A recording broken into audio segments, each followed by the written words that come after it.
Support comes from the Missouri Forest Products Association, saluting Earth Day on April 22nd with an ongoing commitment to help offset carbon emissions with sustainable harvesting of Missouri forests. Details at choosewood.com. From St. Louis Public Radio. This is St. Louis on the Air. At 10 years old, what did you do in your spare time? Me? I mostly rode my bike if it wasn't too cold out. I watched a bit of after-school Thundercats cartoons over home-cooked snacks. My grandma's go-to was boiled potatoes with salt and gobs of margarine. And I read books. I truly loved reading books. But I didn't start my own book club the way our next guest, Sidney Keys III, did. I also had dreams of writing a book someday, which, for the record, I have not done yet as a grown person in her 40s, but Sidney also did in his mid-teens. We last heard from Sidney near the end of 2017 when he joined our show to talk with us about starting Books and Bros, a reading group for Black boys, and how the past year had been for him. I think that this has been an amazing year, and how I'm taking it in, I'm just trying to of course all of this is amazing and great, but I'm also trying not to overreact to think that I'm better than anybody else. But I do get that this is a really good thing that I did, and this is an amazing year that I've had so far. We're delighted to have Sidney with us again today to talk about Books and Bros and becoming a published author at the ripe old age of 16. Sidney, welcome to the program. Thank you. So the last time that you were on St. Louis on the Air was in March of 2017, which feels like eons ago. And you were here to talk about Books and Bros, which is an organization that you founded. For those who are unfamiliar with Books and Bros, can you talk about how that started and why you created it back in 2017 when you were 10? During that summer of 2016, I was 10 years old, and I had always had a love for reading, although my mom had learned that there was a void in the literature that I was taking in. And the void was that I wasn't seeing representation within the books that I read. And so my mom took me to the only African-American children's bookstore in St. Louis, I See Me Bookstore, which caters specifically to Black children's books. Whenever I went inside of I See Me, I was just in a whole new world. It felt almost magical, seeing characters on the walls and the covers of books that looked like me that I could relate to. And that was a feeling that I wanted to have my friends experience as well.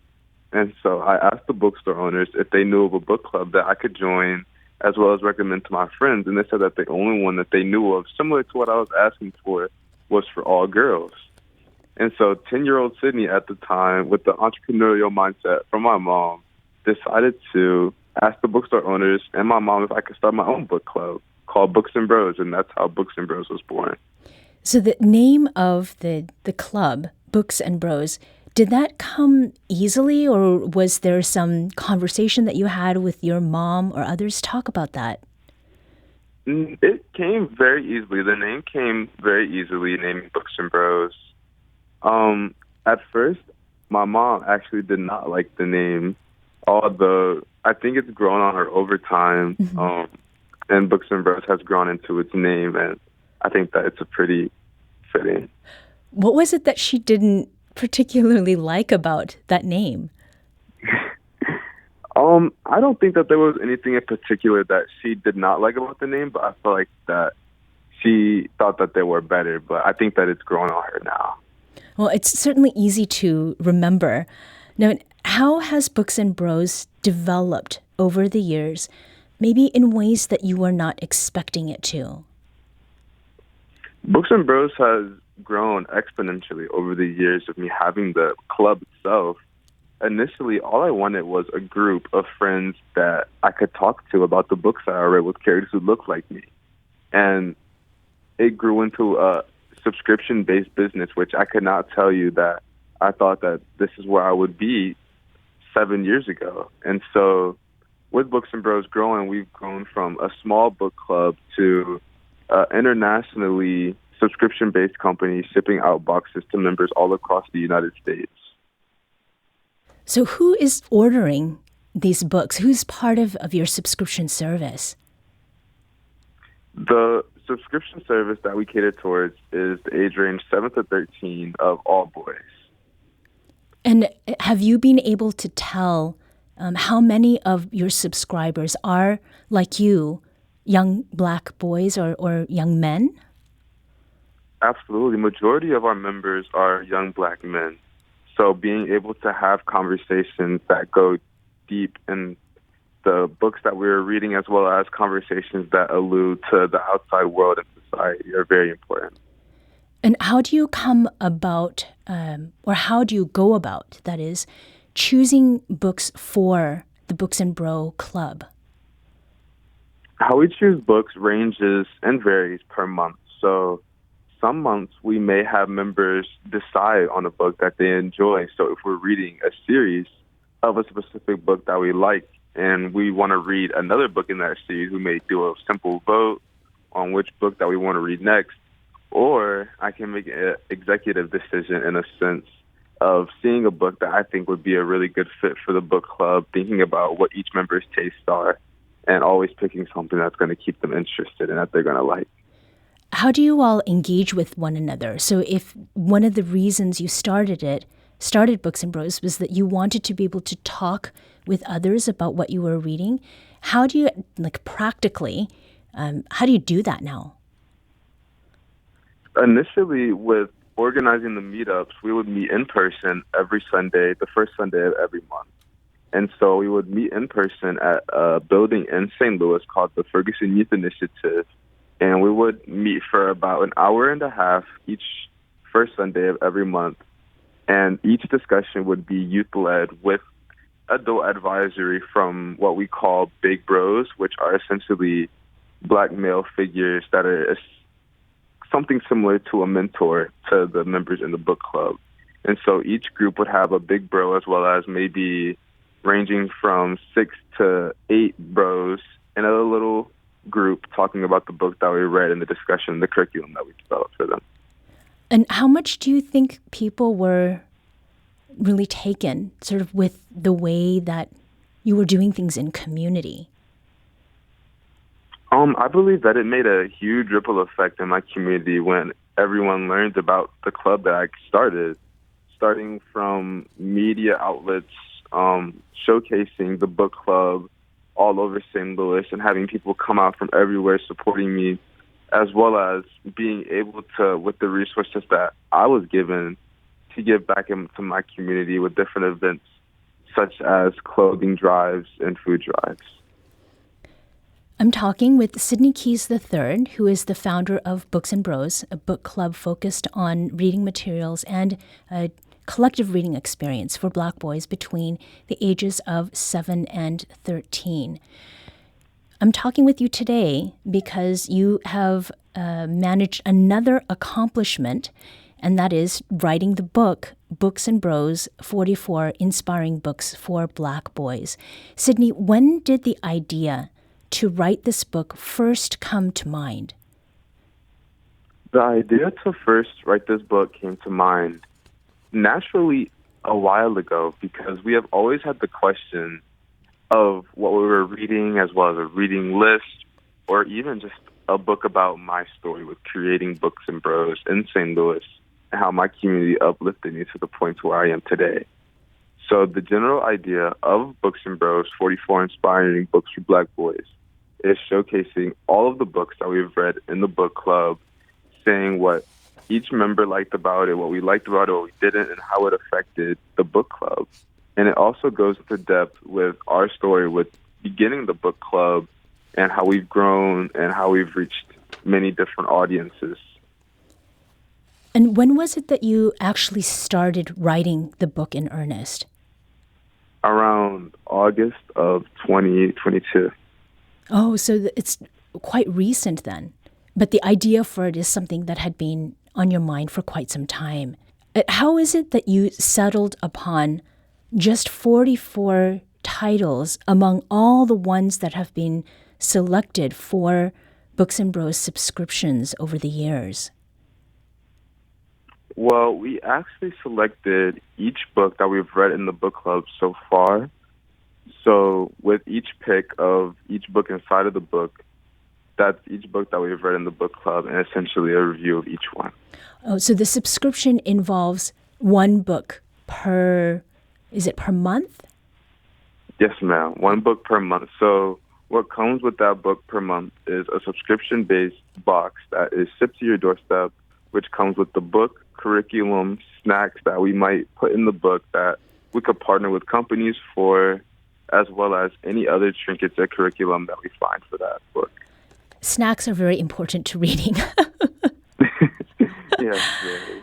Well, Sidney, you've done a lot of growing up since you were 10. I mean, if we listen back to the interview with you in 2017, your voice sounds very different. Are there books that, you've chosen 44 here. Are there any books that you have not read for Books and Bros that you wish you could include now? I really wish that I could include Long Way Down by Jason Reynolds, which is one of my favorite books written by one of my favorite authors, which we did not read in the book club simply because it was a little bit too mature of a book for the age range that we were targeting. But it's a really good read that I could read over and over again. Mm-hmm. And that gets at something that I was noticing as I was reading your book, that there is quite a range of books here, but there are plenty of them that, might be for kids, but in fact could be enjoyed by people much older. And then if you're an advanced reader, that there are some things that you'd be capable of reading, but as you mentioned, like some of the themes might be a little bit too mature. One of the ones that stood out, because I have read it and I read the sequel as well, was Class Act. And I understand that you have moved to Atlanta relatively recently. How long have you been there? And has reading or Books and Bros helped you kind of adjust to being in a new place? I've lived in Atlanta for roughly 2 years now, and literacy has always helped me kind of integrate into spaces, finding other people who enjoy books that I like to read as well.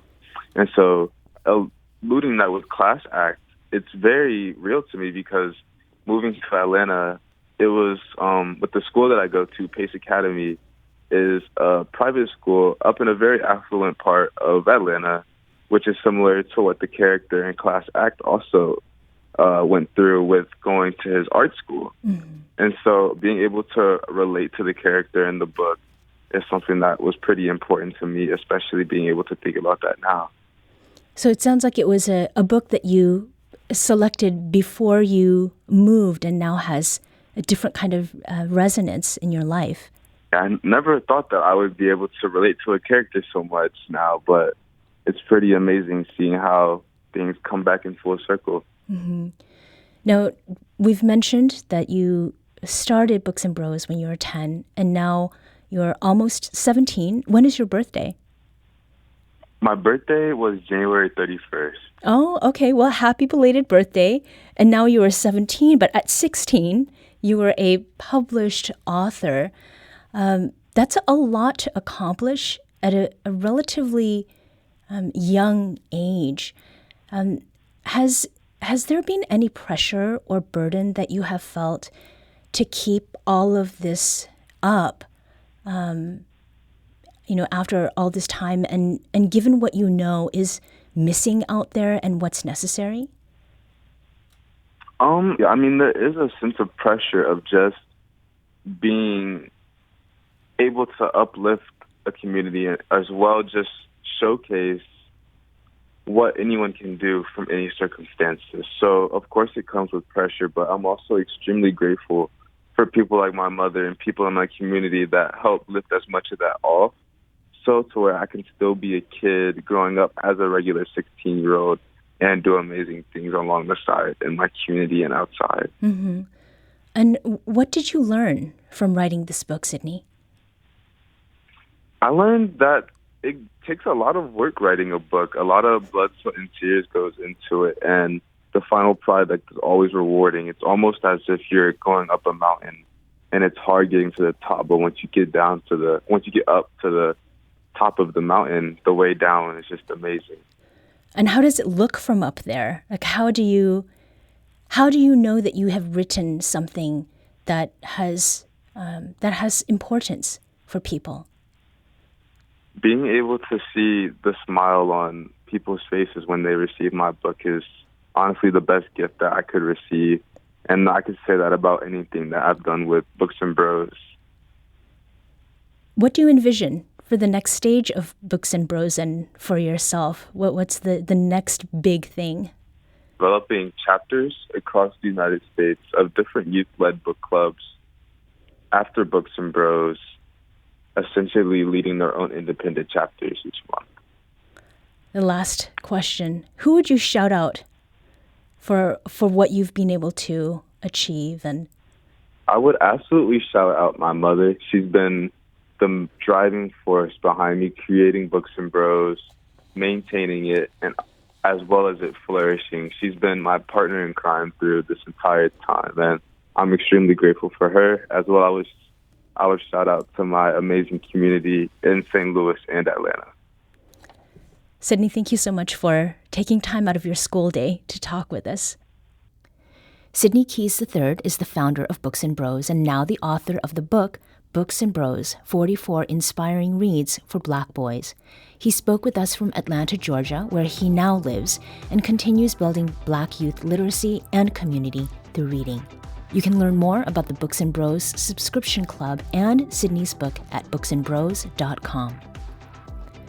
All this talk about young people and books definitely calls for more. I want to know about your thoughts and experiences with books that have made a difference in your life or in the lives of those you love. So before we close the show, I want your help with a future episode of the show. Was there a book you read as a kid or teen that helped you see yourself in the world in a way that affirmed your place in it? Or is there a book you've read to kids in your life that captures a life lesson you think they'll need as they grow? Share your thoughts by leaving us a voicemail at 314-516-6397. That's 314-516-NEWS. You can also email us at talk@stlpr.org. And, of course, we welcome your thoughts in our still new Facebook group. It's the public one we launched at the end of January. And it's the page that replaces the private one that did so well, we want all the people to be in the new group. You can find it by searching St. Louis on the Air. Look for the profile pic that's a lovely collaged image and join us with a simple click. No more admin approval. I can't wait to see you there.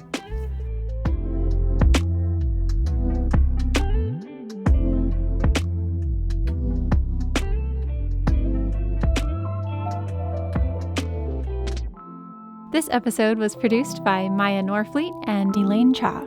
Audio engineering and podcast design by Aaron Dorr. Our production intern is Avery Rogers. Our executive producer is Alex Hoyer. St. Louis on the Air is a production of St. Louis Public Radio. Understanding starts here. Our podcast proudly supports St. Louis artists by using music from Life Creative Group. Do you find yourself regularly listening to episodes of St. Louis on the Air? Suggest us to a friend you think might enjoy our conversations. And leave us a review and rating on Apple Podcasts on the App Store. It's the simplest way to help people discover our show. Thanks. St. Louis Public Radio is a member-supported service of the University of Missouri St. Louis.